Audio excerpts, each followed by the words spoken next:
Welcome back to On Right Podcast here. You have Elijah alongside Grant.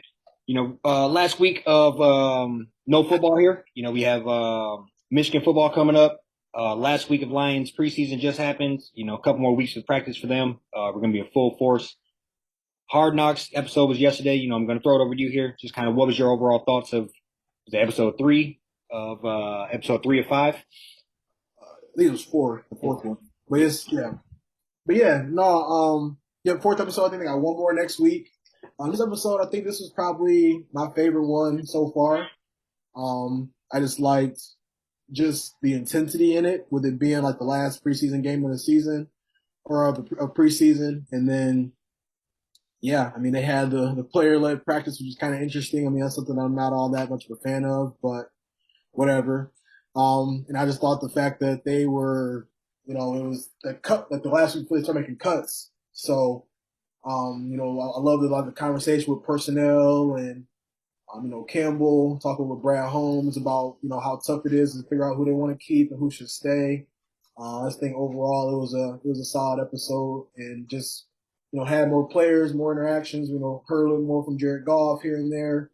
Heard heard more Reynolds story, Craig Reynolds story, the running back. Got like some more kind of like live action of him just doing, making some good plays. So I would say overall it was an exciting episode. Yeah, no, I think they they continue to take like a unique approach to how I feel like they're filming Hard Knocks this time around. But we finally got somebody else other than Dan Campbell, and some of the coaches. So I think we needed to hear from Jared Goff. Second year here, his team won the Super Bowl last year without him. We don't really know what he's going to be necessarily. This is his last year here. Are we going to keep him around for another year or two? I think he's probably the biggest story, top three probably on the team, and this is the first time we actually heard anything from him with in depth. But the player led practice was kind of interesting. I thought that was interesting compared to all of the coaches sitting in the room and kind of making harsh decisions about who's going to be on the team. Yeah, Them talking real black and white about players, calling them bad, calling them trash, saying and then some debates with between different coaches about certain players and what mm-hmm. they personally think those players like Craig Reynolds mean to the team, and Yeah, and how other players might act if you cut them. One of the coaches said, or Deuce said, if you cut him, you might be getting talked to by some of the linemen. I think that was kind of a joke, but it's one of those half joke, half true probably yeah, statements where he's a glue guy. yeah. I was about to say it's one of the things where it's like, when you get down to like, trimming that roster and they have a legit go from like 80 guys to 53 in a span of, 4 or 5 days, something like that. So it's always interesting to where, Reynolds may not be like the most talented or, running back in the room or, but when you hear like coaches talking about how like the O line loves them because of, they trust them in like, pass blocking. And, you hear the running back coach say like, they do stay like, yeah, like, you might have some problems if you get rid of him. So it's kind of crazy hearing about, you know, obviously every player in the NFL is talented, but it's cool to hear about how some of them guys get to stay around just because of like what they mean to the team and just like what other players think of them. And I think it's pretty telling that, he was on 4 different teams before he got to the Lions. And, for some reason he's been sticking there at least for the last year and a half. So it was interesting to hear them kind of go like, pound the table for him in that environment. Yeah, and I'm not going to say he's going to be a 500-yard back for us this year necessarily, but I do find it interesting that coaches with boots on the ground. The offensive line coach, I don't know, Hank something up, I'm not gonna act like I know his Mm-hmm. name, and then Deuce. Boots on the ground coaches are saying that we need him around, but then the head coach was trying to put him on the chopping block. I Right. think that's kind of a despair too, as well. It's kind of where's your head at? Where other coaches are deliberately saying you cannot cut this guy, and then he's the first name you throw out at least on this film. So that's Mm-hmm. kind of interesting to me. But I think a couple of things about that is the coach talked about players in two buckets, and I think that was interesting because that's kind of the dynamic you always hear, even down to like middle school, high school. Players that do everything right, show up. They might not be the greatest talent, but they do everything right, and then players that have it all talent wise, and then come late to practice, don't want to practice, things of that nature, and that Yeah. and that's kind of interesting to hear them talk about that because I don't know. It's I don't know if that's something I feel like coaches would necessarily say out loud. I feel like that's kind of an unwritten rule. And, are you going to say that you're purposely going to keep more talented, lazy players around? Yeah. It's kind of, that's interesting to even hear somebody kind of put out loud because most times that's the thing that people understand that, but it's never said. And Right. yeah, Yeah.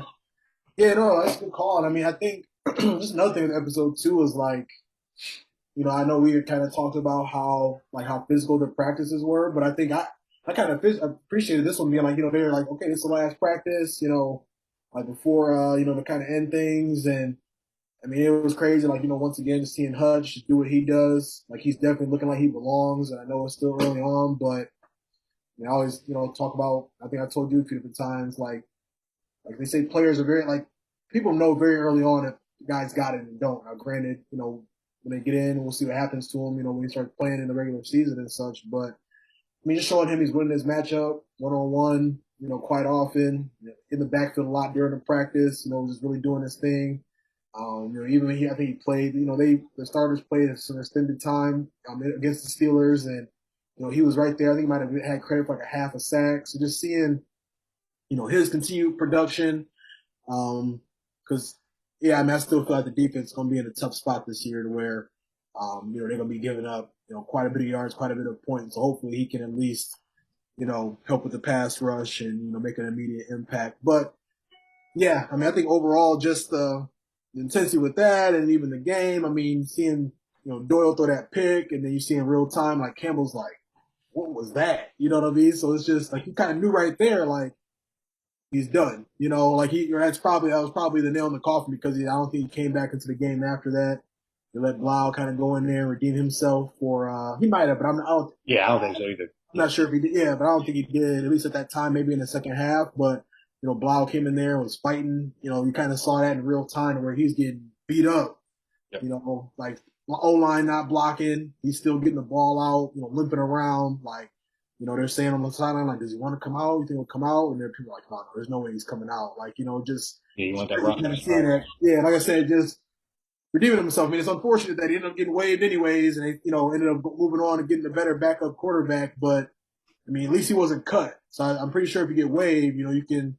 Like, if nobody else claims him, the Lions just pick him back up and throw him on a practice squad. That's probably what they want to do with him anyway. So Yeah, no, I mean, I think he had an interesting. I think you seen in the second game when he fumbled and essentially cost the game. yeah, You seen right there when he was just demoralized. He lay. I brought it up then that week, but he laid on the ground. He grabbed his face mask.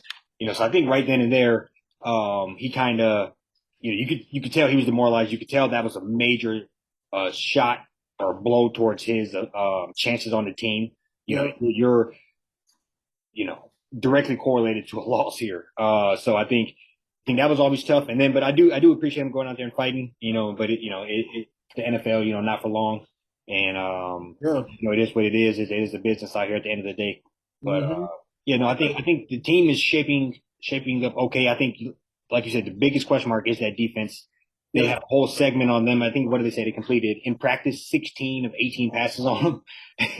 And that's Jared Goff and David Blau and all them. So you know that's not necessarily Jalen Hurts, Patrick Mahomes. Right. People that, yeah, you Yeah, seeing guys that, yeah, I mean, I don't know. Like I said, I know not trying to get too frustrated about it, but like getting Jameson Williams, trading all them picks for him, he can't play until week 10. I mean, I get it. Like, he probably be a great player for a long time. That's the hope. But like, it just depends on how long they want to make this rebuilding process. Like, I think we could have, definitely gotten a couple other players with them draft picks, some surefire guys. I mean, it's unfortunate that our best linebacker is a sixth rounder rookie.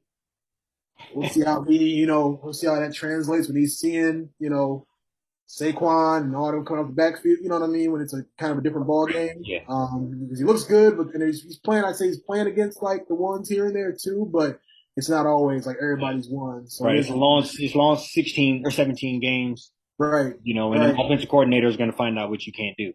Yeah, Yeah.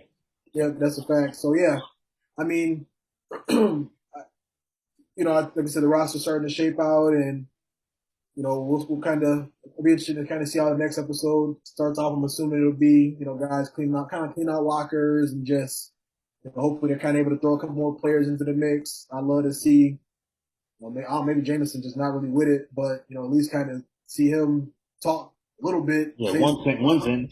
Yeah. yeah, like I don't think I've even like seen him like in passing or like even like highlight him on in the meeting rooms or anything. So I don't. Maybe it's just like maybe it's not his thing and he's not playing, so they're like not really trying to give him the spotlight. But yeah, like I said, this episode was a strong one, and I'm looking forward to the finale. No, I agree with that. And they're a few weeks away from that first game. But this is game week for Michigan. Yeah, First first game is here upon us. This Saturday, high noon. Kickoff. I know I'm excited is an understatement.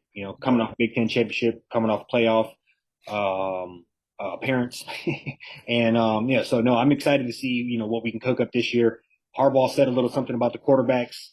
So I'm gonna throw it over to you just to see what's your thoughts on what Harbaugh announced about the quarterbacks. What's your thoughts on week one?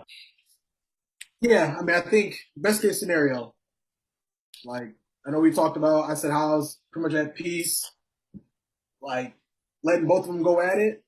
But it worked out to where and I didn't even think about them even doing this, but it works out to where our schedule, those first three games are this would be, wins, like running away with it. To where it's like, yeah, best player, best quarterback wins. Best quarterback will start that third game. So I was always under the impression that they'd go with both, which I wasn't gonna be mad about because they're both great players and it worked out last year. But the fact that he's kind of letting them just figure it out on the field, I mean, it's a lot of things will come into play with that. I mean, you got, the players be a little more juiced up to play with, JJ. I'm sure they'll be working to get the ball around more when he's in. I'm interested to see how much they let, Cade kind of get things rolling. I'll be interested to see if they play the whole game. Like, do they put in, will they put in like Davis Warren instead of putting in the whoever's not going to start the game? Just to kind of like, I don't think like if Cade started this weekend and putting in JJ, at halftime and he has better stats than, Cade and then, or vice versa for the next week. I don't know what that could look like or what that scenario, how that could come out to play.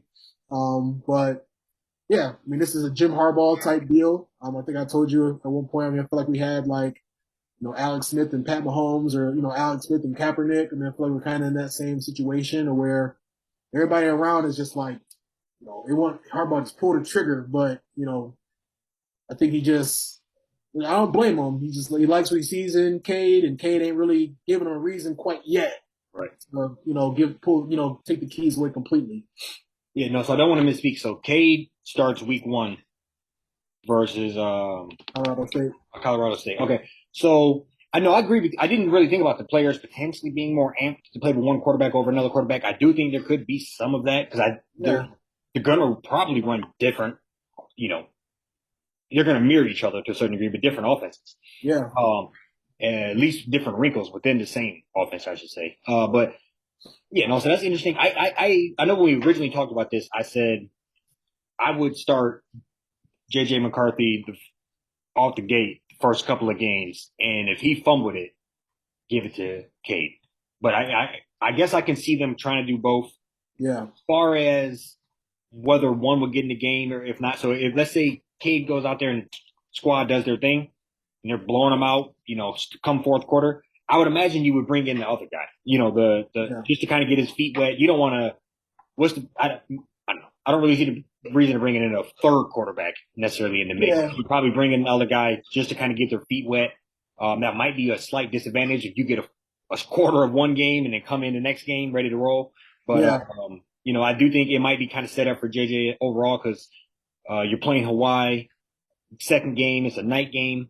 That crowd's going to be crazy, and people are going to be ready for him. So I think that might be the fix. Might be kind of in on that in itself. Good call. I'm kind of excited to see what. I mean, I just want a game of JJ McCarthy. Let's see what he can do.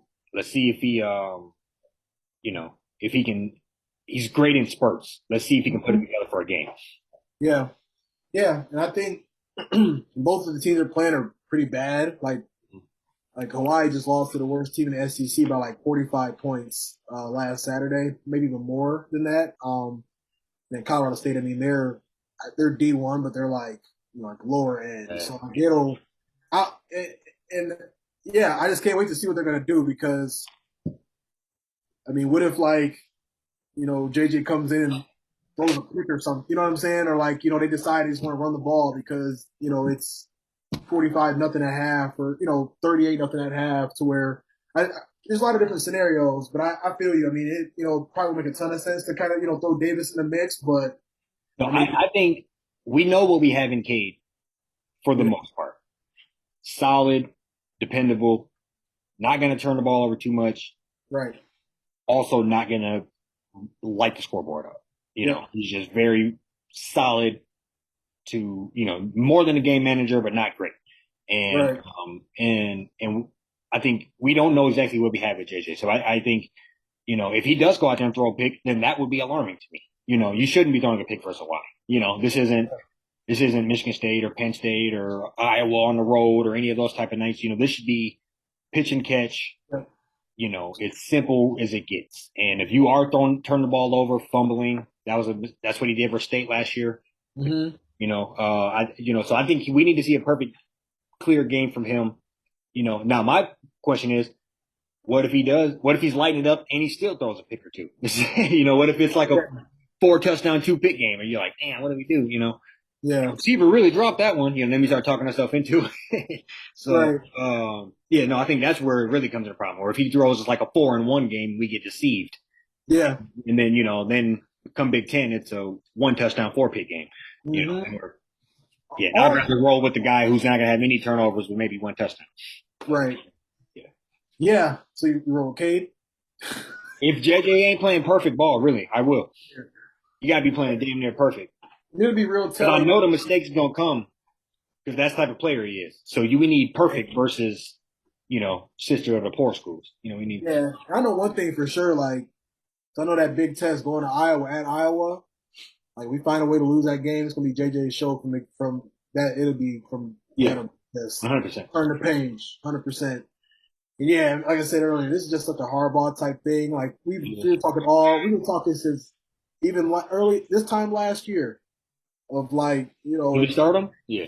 yeah, and it just like I said, it worked out perfectly to where we get we get to do a test run with a couple cupcake schools. Knock on wood. And we got and then we got I ain't even not gonna look. That's if they losing these games, not even go. And then they got UConn to like really be like, all right, like this your show, whoever it's gonna be. Let's get this thing rolling. I think UConn is pretty damn bad too. Yeah, Yeah. yeah, they probably. I mean, they might be like the worst. Yeah. I remember they The were worst in Hawaii. couple winless. Yeah. Right. Hawaii at least got the sunshine and everything to probably get a couple players. Connecticut, yes, that's just Connecticut. You go in there. Yeah. You might as well go to Penn State or somewhere. Yeah, you might as well go somewhere else. Yeah, right, exactly. So No, I agree. No, I'm excited for Michigan football. A couple, although we like the big time games, I do think this time around it might be safest for us to have a couple games where we can figure it out a little bit. You know, I know last year we were kind of nervous about the Washington game. They turned out to be ass, but we don't even have none of those maybe surprise teams. We had, like you said, a couple teams we should wash up and really figure out, what we're doing here. So right. I'm excited, and then, I think we're ranked eighth in the preseason. Only Big Ten schools ahead of us, Ohio. Yep. They're highly ranked. Obviously, they're fucking loaded, but we'll cross that bridge when we get here. I think we got some good, Michigan State, Mel Tucker. I'm excited to see what they're going to put together this time around. Mm-hmm. A couple other obviously Big Ten schools always show up. Iowa, Penn State.